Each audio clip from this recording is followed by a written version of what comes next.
I'm Tony Lombardi with your Russell Street Recap, brought to you by Roofing by Elite, Maryland's #1 roofer.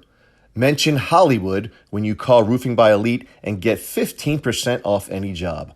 Call Brian at Roofing by Elite today at 410-300-1283.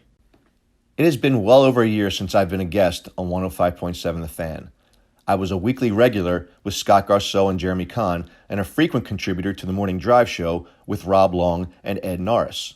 And you may recall that I hosted a show on the station called The Fanimal with Miles Goodman, Saturday mornings from 8 to 9 for 26 weeks. To this day, 16 months and counting later, I'm still asked when I'll be on the station again. Unfortunately, I've been banned. It all started back in April of 2018. It was then that I published a piece that I've done annually for well over a decade, an April Fool's piece. In this particular edition of my April prank, I mentioned some upcoming changes at 105.7 The Fan.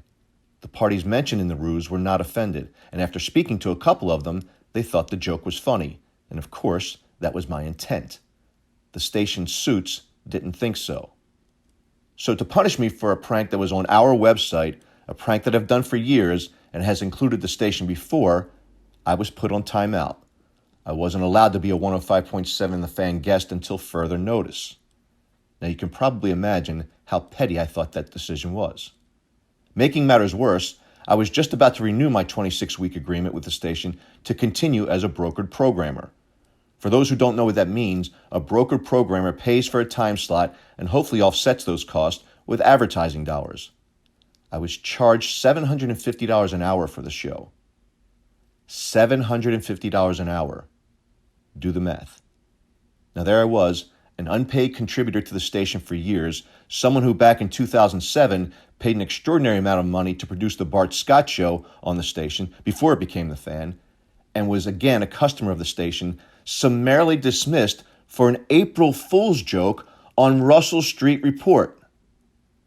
This is a station that regularly promotes a segment called The World of Stupid, taking exception to a joke that even the named parties found to be amusing.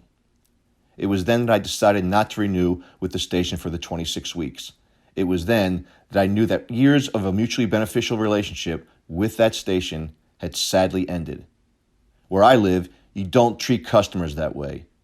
Today I still listen on occasion. I'm very friendly with several of the on-air personalities and a few of their employees not on air. Nothing lasts forever, and I'm appreciative of the support of many at the station. So for those who asked, as Paul Harvey used to say, now you know the rest of the story. I'm Tony Lombardi.